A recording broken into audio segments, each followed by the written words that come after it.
Hey all, greetings from hot Sri Lanka. It's really nice weather here, as you can see. It was raining tonight, but otherwise we only had sun and blasting heat, always over 30 degrees. So quite opposite of what most of my friends from Europe report, where there's snow and cold and freezing. So we are enjoying a good time here. And I finally have time to work a bit through the video material. I will try to make one video about every city we went to. And they're obviously more sightseeing heavy than knitting heavy because we go to many different places and I work on a long-term slow project that I will share in this video. But I'm not working on a lot of small things, and yeah, all the knitting actually takes time and we don't have that many time in the day to sit and knit. Like in a retreat, when you just listen to a teacher, you find way more knitting time than with backpacking, and often in the buses it's hard to knit at all because they are quite wonky. So even that time isn't used so well for the knitting. But yeah, I just wanted to give you impressions of the country. So there's a mix of all different kind of things. And today this episode will be about Anuradhapura. I will tell you more about the place later. It used to be the capital of Sri Lanka in history. So there's lots of ruins to see and a bunch of delicious food. And actually there was lots of animals while we were there. So you can see a bunch of monkeys, peacocks, different kind of birds. And I hope you will enjoy this video.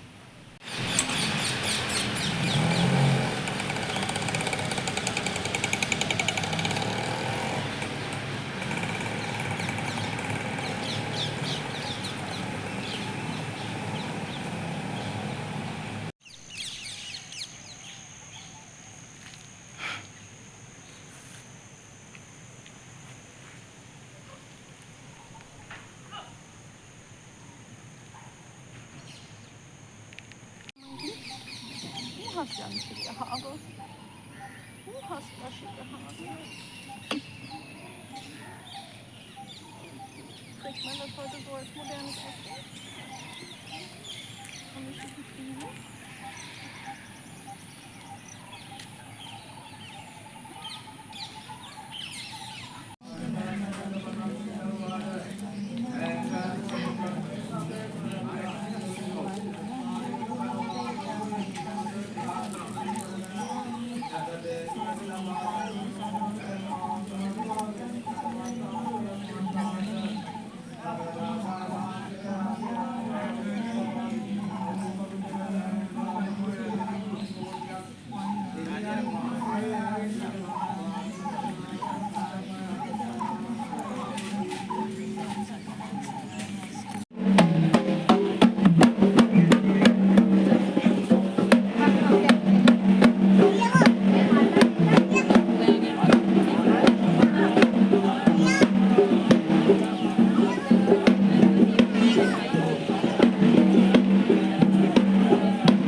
There's a big food bazaar with all kind of vegetarian meals right next to the Bodhi tree.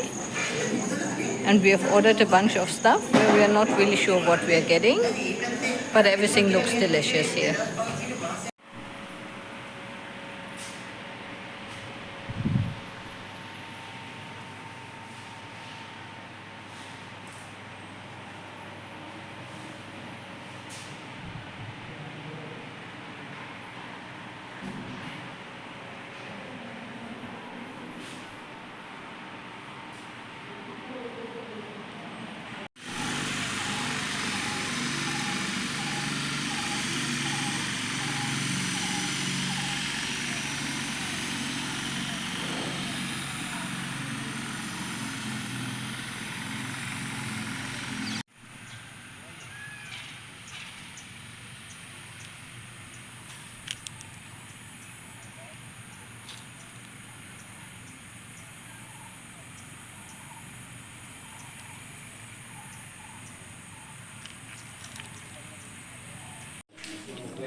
We have a Buddhist pilgrimage day, and our first stop is the Yetavana monastery. This town, Anuradhapura, is one of the historic Buddhist towns. It was the capital of the country before. That's why there's so many ruins of Buddhist monasteries and temples here. And it's full of beautiful cranes and a big stupa, and really nice and peaceful.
We have loads of old ruins of different like temples, monasteries, palaces here. You cannot really see what it was before. Everything looks the same. No idea what is a monastery, what is a temple. But obviously the big stupas and Buddha statues show the monastery parts. And here there's a famous stone that is called Moonstone. And yeah, the area is quite big. We are pretty exhausted already and we haven't even done half of the stuff. And we are on a scooty, so... Whew, and it's pretty hot. It's by now 12 and we started at 8:30.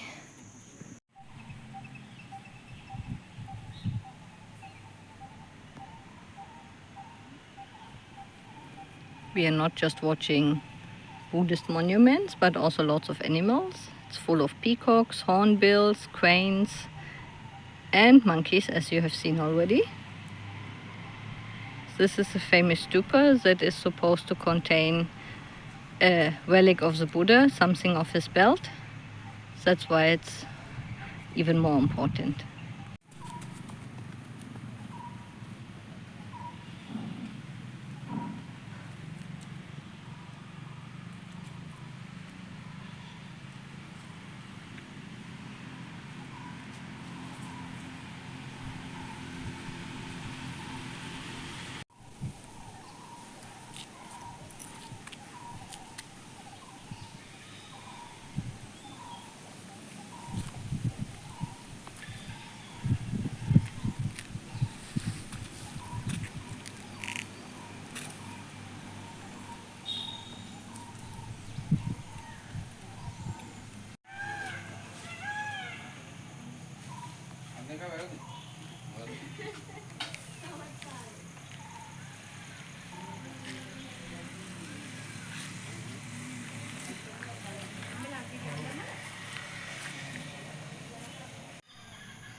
Can you see these big peacocks in the trees here?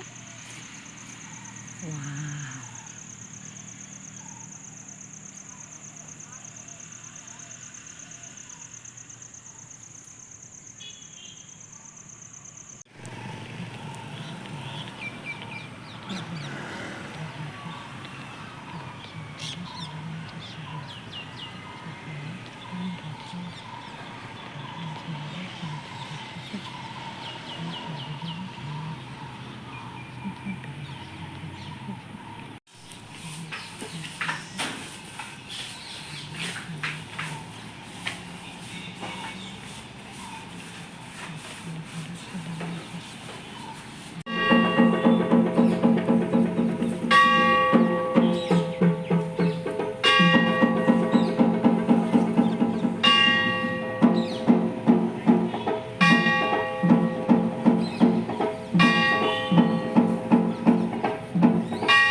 project is still the caramelity, and it's hard to show it in the hammock because there's no stable place to hold it. And it's getting along slowly. It's a caramelity by Anna Johanna. It's really nice, but because it's still the lace weight yarn, it still takes forever. And because of the lace weight, I cannot knit it in a bus or something moving because you would make too many mistakes. So that's why I started the other whip instead of finishing this mainly. And now I'm at the point where I start the lace section at the bottom. So knitting lace on lace yarn in a moving bus is not the best idea. So that's what the head is for.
I am back on my way to the Bodhi tree, and I was hoping to see some of the funny monkeys hanging from the Bodhi tree, and we didn't think it's realistic, but here are the monkeys, and here's the entrance to the tree. So let's just wait a bit if they come the right direction. Yeah, I think he's up for it. It seems there's a lunch break at the Bodhi tree. The inner part is closed, so all the people sit outside waiting for it to open again. And people are cleaning the vase, picking up the Bodhi leaves to prepare everything so it's clean and nice. I didn't see the monkeys yet, but over here you see, maybe you see all the little chipmunks running around the sapling of the Bodhi tree. Really cute. Hey all, we are in Anuradhapura. That's a famous historic city for Buddhists. It was also the capital of the country before. And we are waiting for the main part of the Bodhi tree to open. I'm here for the third day now, doing my practice every day and enjoying just the nice atmosphere. This is a tree Buddha got enlightened under. And this tree was originally in Bodh Gaya in India. And one sapling of this tree was brought to Sri Lanka 2,300 years ago by the daughter of King Ashoka. And now this tree is still here, and we are sitting under one of the saplings of this tree. And the tree in India actually died in between because there was an invasion of the Muslims, the Mughals. and then the whole area was deserted and abandoned, and the tree died, and then they had to bring a sapling from this tree here in Sri Lanka back to India to have the original Bodhi tree back. So we are just waiting for the lunch break to be over, and I just got the sweets gifted from a nice Sri Lankan lady. So the time isn't getting too long. Also, I have a book of His Holiness with me, and obviously some knitting, so no worries about the time. I just wanted to give you a little story about what's happening here.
Sevitang Dhammarajen